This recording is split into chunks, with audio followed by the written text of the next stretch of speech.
lead off with one of my Jiu-Jitsu teachers, and again, one of the Shareff's Jiu-Jitsu teachers, Mike Heidloff from Open Guard, and he's going to show us some really cool techniques that you can use to defeat anybody, no matter what. So let's give Mike a round of applause.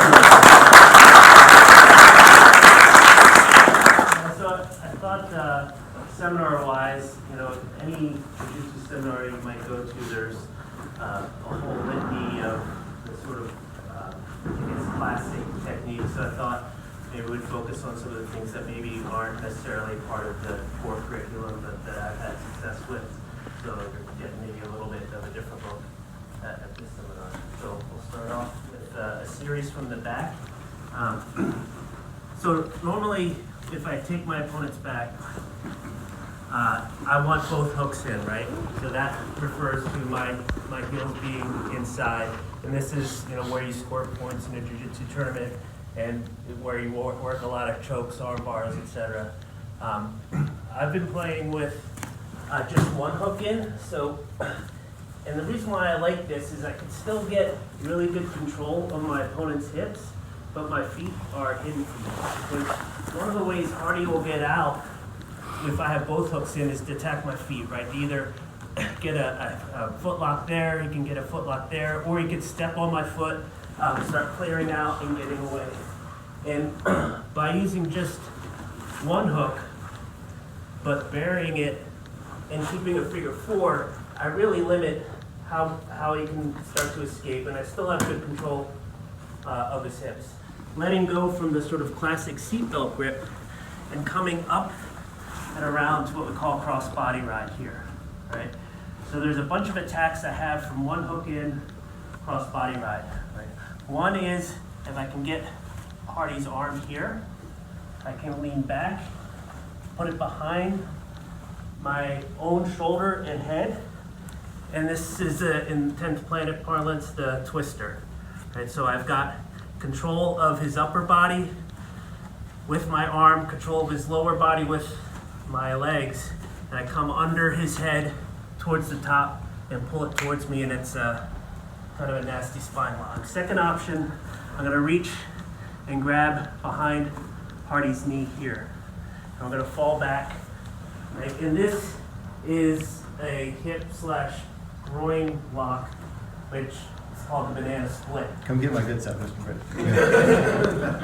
And so to finish here, I'm going to plant my foot on the ground, right? I want to be behind his knee, and I'm pulling his other foot towards me, and if I need to, I'm going to fire my hips up to get the uncomfortable stretch. So even if someone can do a full split, by pulling down and engaging my hips, you can kind of make them go past split to the point where you're going to get a tap.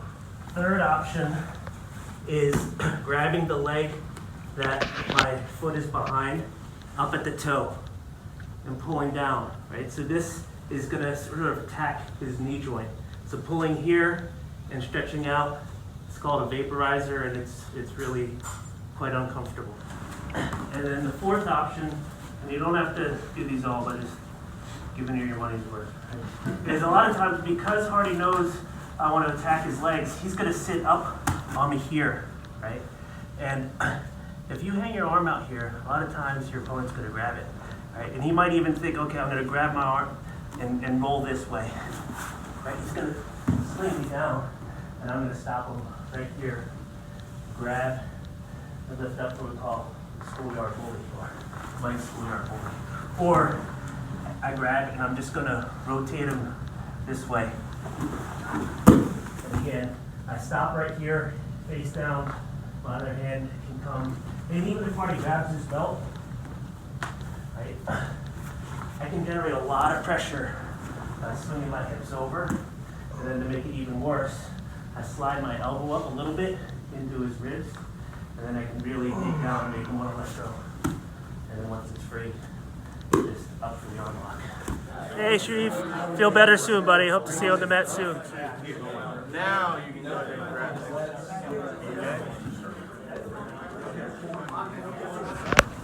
A rule with, if you're in your opponent's guard, you don't want to put your hands on the mat. And here's one of the reasons why. If there's a sequence of techniques I can use to attack my opponent if their hands are on the mat. One, I'm going to come up on my elbow, overhook the arm, and hip into him for the sweep.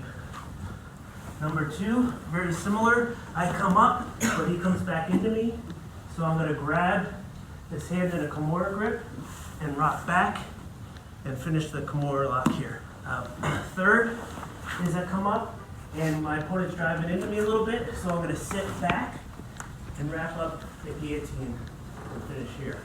And then the one that we're adding is, again, I'm up here, but instead of going back for the guillotine or for the Kimura, this overhand is gonna reach over his shoulder and between his legs here. And in wrestling, it's called a switch.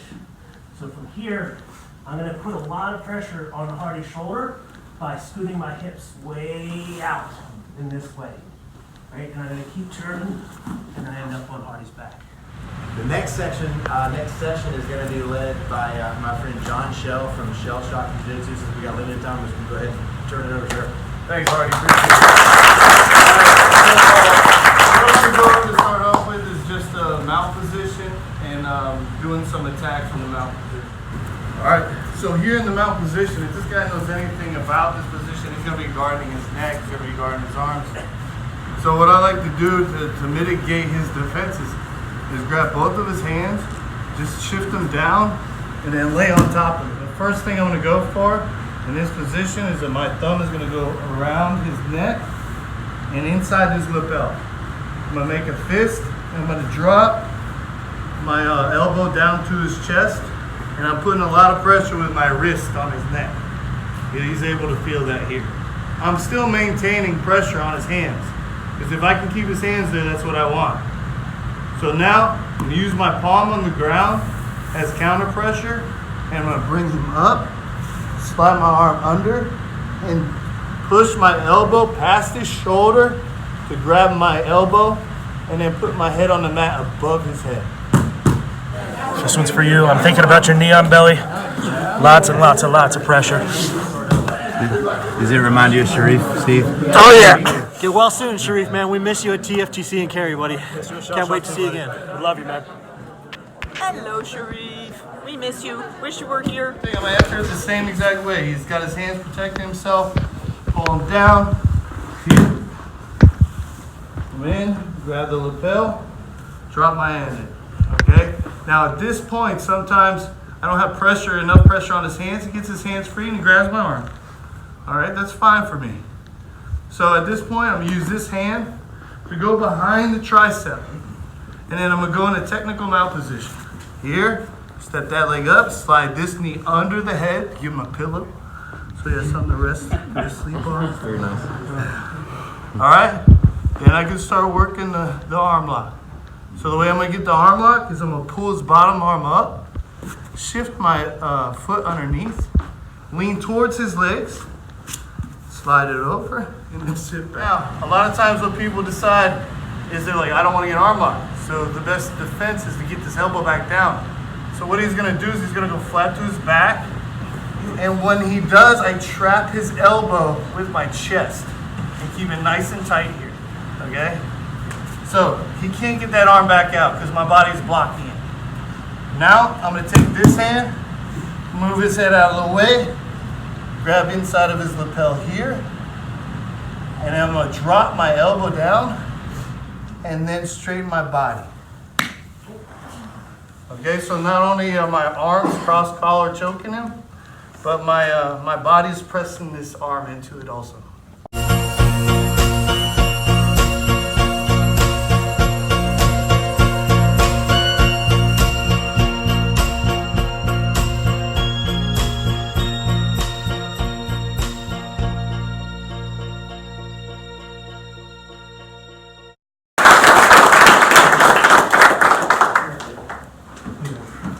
We're going to start off real easy. Over, cut. Make sure you follow it. You just want to move off the line. You cover it.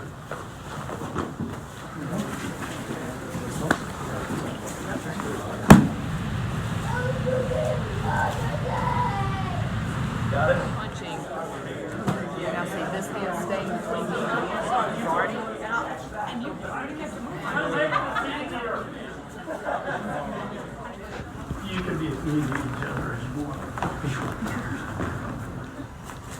Out, over, hit.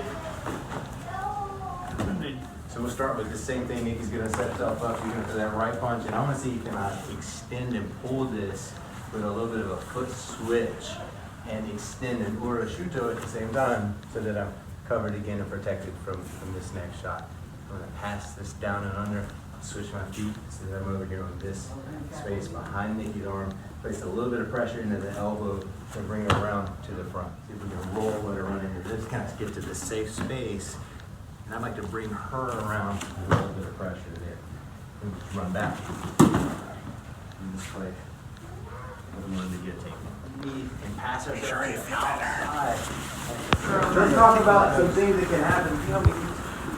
So the punch comes in. If I wind up passing this in my hand and up, obviously you can bar this way. And then if you pull power up, you can see it in, roll this hand over. But the gap is an easy option. Roll in and hit, arms over top. This version of our Onikadaki is an option. Under, which is what I showed here. It's a little bit different. If she's upright, I'm going to sneak over and get this. We're going to say now you get a good roll here. As this cross comes in, I'm going to roll, but I'm not going to have the time to do this full foot switch. And so the jab cross, here, down, jab, roll. Can I extend, still get the same shuto from this position? Yeah. 1, 2, get this knee over to disrupt her balance at that point. From there, let's have fun. You can roll through and attack the elbow. You can sneak over and attack the neck. You can roll through. This is that switch Mike did, right? But it's right here. Break the elbow there.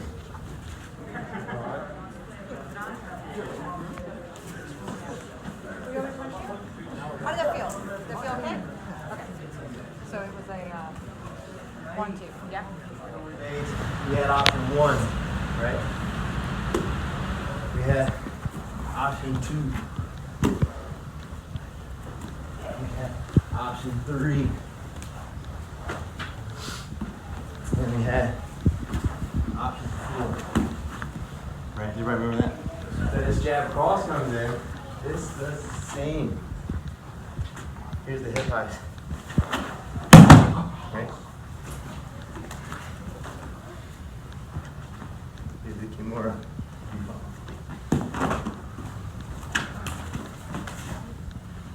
Here's the guillotine.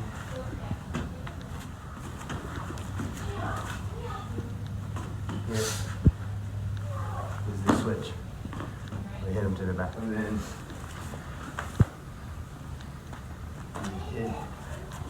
hit this switch so that she gets there.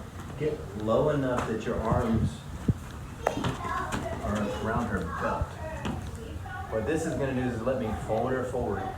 Nobody likes to find themselves bent over in a fight like this, right? So she's going to start driving her hips, go with her, and then turn.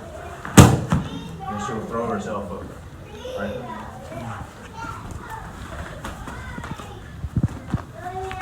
Get them in front of you with the switch. Fold them. When they resist, that's when you let it go and you pass over. And then we can do Coach John's choke. You don't have to do that if you want, right? You can bring it all together. Synergy.